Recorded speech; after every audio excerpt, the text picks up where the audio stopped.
Ndugu Waziri, kwanza nikushukuru sana kwa kufika kwako hapa. Inawezekana ikawa ndio suluhisho la sisi wananchi wa wilaya ya Kiteto ambaye tunateseka kwa miaka mingi kupitia viongozi ambao wako huko. Mimi hapa ninapotaka kuzungumza swala hili ni kwamba kiwanja changu shamba langu limechukuliwa, limejengwa shule ya sekondari na shule ya msingi. Wapi? Matui.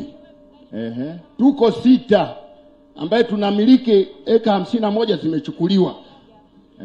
Swala hilo tumelifuatilia, tumefika kwa mkuu wa mkoa ambaye alifariki, ameondoka. Tumefika kwa mkuu wa mkoa Makongoro, tumefika kwa mkuu wa mkoa ambaye sasa hivi namuona hapo, ila tulipofika ofisini tulikuta hayupo, tulikuta katibu wake, tukamwachia barua zetu. Tukaenda TAKUKURU mkoa, tukaacha barua zetu. Swala tukaja, waziri amekuja hapa, naibu waziri wa ardhi amekuja hapa, tukazungumzia swala hili. Tulipozungumzia swala hili, wakakabidhiwa mkuu wa wilaya na mkurugenzi wake kwamba wamalize hili swala. Halikumalizika. Haya, mkurugenzi yuko wapi? Limeshaeleweka. Nao matatu. Lingine ni nini? Lingine ni kwamba mimi nilichonga madawati 20 ya shule ya Njia Panda. Shilingi yenye thamani ya shilingi milioni 1. Katika milioni 1 hiyo nikapewa shilingi 300,000. Mpaka sasa hivi shilingi 700,000 sijapewa.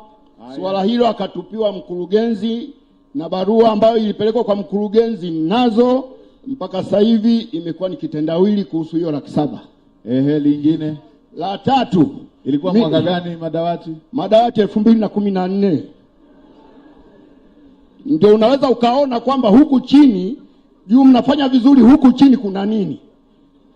Hilo linajionyesha wazi. Sasa la tatu mimi nilikuwa mtumishi wa halmashauri. Nimefanya kazi nikaamua kustaafu kwa hiari yangu mwenyewe, nikaandika barua mwaka 2016 tarehe 30. Lakini mpaka sasa hivi mafao yangu yameshindikana. Na kisa cha kukosa mafao ni kwamba michango yangu ilikuwa haipelekwi kwenye mfuko, wakati ule ni LAPF. Ilikuwa haifanyi nini? Haipelekwi. Ambalo hilo ni tatizo la mwajiri wangu, lakini imekuwa ni tatizo kwangu mpaka sasa hivi. Kwa hiyo kwenye pension sipo mpaka sasa hivi. Haya, nimekupata. Mkurugenzi, hebu tuambie madawati tangu 2014 700,000. Mkurugenzi, ni ofisi, tunatambua haukuwepo. Ndio Mheshimiwa Waziri Mkuu. Inawezekana ulikuwa chuo kabisa wakati huo. Inawezekana Mheshimiwa Waziri Mkuu. Au ulikuwa sekondari kabisa. Haya, tuambie mzee, shilingi 700,000 yake na hili la eneo. Hili la eneo ambalo tulichukua mashamba yake, tumejenga shule, unalifahamu? Mheshimiwa Waziri Mkuu, hili la eneo ambao tumejenga shule, ni kweli pale tulipotaka kujenga shule miaka 20 iliyopita walihusishwa wananchi na wanakijiji wa eneo husika, wakatoa eneo la ekari 100, ambalo katika ekari 100 hizo ndio hao wananchi 6 ndio wanapodai. Lakini hili swala kama alivyosema lilipelekwa ofisi ya mkuu wa mkoa na likarudishwa ofisi ya mkuu wa wilaya. Ofisi ya mkuu wa wilaya iliunda tume, na tume ile ilishauri kwamba katika ekari 100, ekari 50 zirudi kwa wananchi kama fidia, kwa sababu huko napo walikuwa wameshajenga na zimeingiliwa na makazi ya watu. Lakini ekari 50 zibaki kama ni eneo la shule.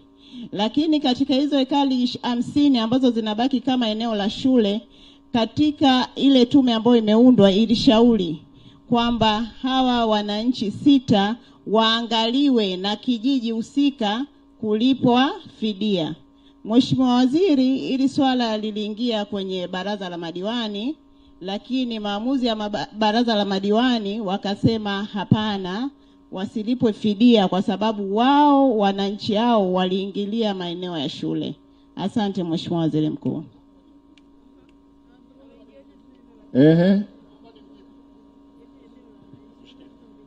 Hayo maneno yanayozungumzwa si ya kweli, ni ya kutengenezwa.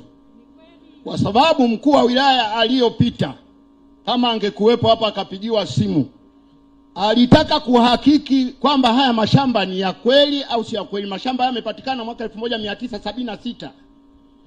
Na watu ambao walikuwa 76 walioanzisha kijiji hicho hawajafa wote, wamekufa watu wawili wapo, akiwemo katibu ambaye kwa kipindi hicho ndio alikuwa mtendaji, katibu wa chama ndio alikuwa mtendaji. Yupo, akaitwa na mkuu wa wilaya. Alipoitwa na mkuu wa wilaya na jopo lake lote la kamati ya siasa, wakahojiwa pamoja na mwenyekiti. Wakahojiwa, maana hao wapo mpaka sasa hivi. Wakakubali kwamba mashamba waliyatoaje na sisi tulipewaje.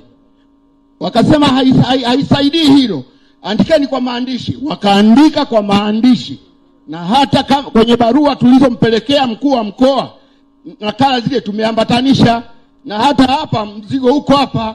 Lakini sasa huo anachozungumza sio haya. Haya, mkurugenzi, na hiyo 700,000 mnamlipa lini? Mheshimiwa Waziri Mkuu, tutamlipa wiki hii. Leo siku gani? Leo ni Alhamisi. Kwa hiyo kesho mnamlipa? Tutamlipa Mheshimiwa Waziri Mkuu. Haya, tumemaliza. Kesho wakakupatia hiyo hela yako. Halafu ili la eneo, mkuu wa wilaya yuko wapi? Niko hapa. Ya, mkuu wa wilaya, hebu itisha hawa Mheshimiwa Waziri Mkuu, kwa ridhaa yako. Yeah. Pamoja na majibu ambayo mkurugenzi ameyatoa na maamuzi ya baraza la madiwani, bahati nzuri wazee hawa nimewasikiliza sana. Na ofisi yangu kupitia kwa mkuu wa wilaya aliyekuwepo iliunda timu maalum. Yes. Ambayo ilihusisha afisa ardhi pamoja na wataalamu wa vyombo vya kamati ya usalama. Na wakabaini kwenye ekari 50 kwenye eneo lililojengwa shule, wananchi hawa wana haki ya kulipwa. Kwa hiyo wakaelekeza na kutoa mapendekezo kwamba walipwe. Lakini lilivyoenda kwenye baraza la madiwani wakaja na mtizamo ambao Mheshimiwa mkurugenzi ameuzungumza. Sasa Mheshimiwa Waziri Mkuu, mimi pamoja na kamati yangu ya usalama ya wilaya, baada ya kuona kwamba sasa hivi pia tuna baraza jipya la madiwani limekuja, tumetaka pia hoja hiyo irejeshwe kwa muktadha wa kujua sababu za msingi na nyaraka halali zinazoonyesha uhalali wa wananchi hawa kupata haki ya kulipa kwenye maeneo hayo, na tumeelekeza hilo. Na pengine sasa wataalamu wa ardhi wakafanye tathmini kisheria kujua kwamba ikiwa, manake baadhi yao walitaka kulipwa mashamba lakini baadhi yao walitaka kulipwa fedha. Kwa hiyo tukasema pengine mkurugenzi sasa na timu yake wakafanye tathmini ya kiasi gani wanapaswa kulipa, na baraza la madiwani lirejee upya hoja hiyo, pengine wakati ule wakuwa na nyaraka za kupitia kikamilifu. Mheshimiwa Waziri Mkuu. Mheshimiwa mkuu wa wilaya, umemaliza. Nani mtu wa ardhi yuko wapi? Wewe dakika moja, mtu wa ardhi yuko wapi? Mtu wa ardhi yuko wapi? Kamishna yuko wapi?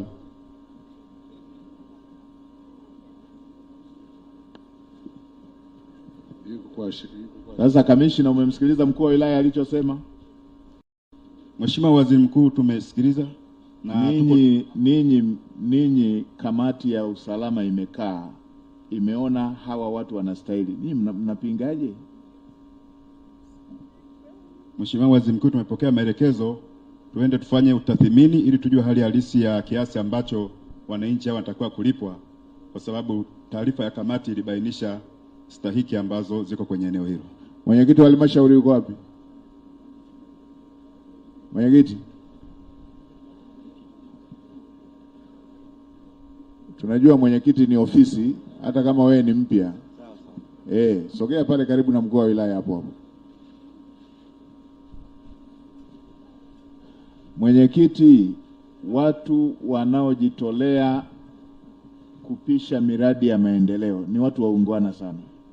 Sasa bana, kama ni lazima ipite kwenye baraza, haya sasa unapokea kama maelekezo. Nendeni mkafuate taarifa ile ya kamati ya ulinzi na usalama, mtekeleze maelekezo yale. Nashukuru Mheshimiwa Waziri Mkuu. Wanaotaka fidia ya fedha wafidieni, wanaotaka fidia ya shamba, kamishna wa ardhi huko hapo wapatieni. Mkuu wa wilaya, nakushukuru sana kwa kuzingatia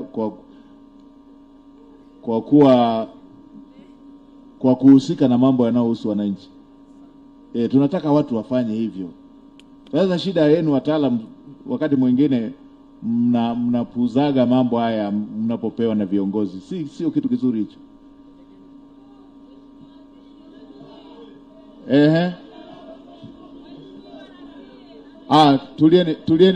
Tulieni basi tuende taratibu, kwa sababu kwa vyovyote vile hamtaweza kuongea kwa mara moja wote. Si inabidi aongee moja moja aongee moja moja, sio hivyo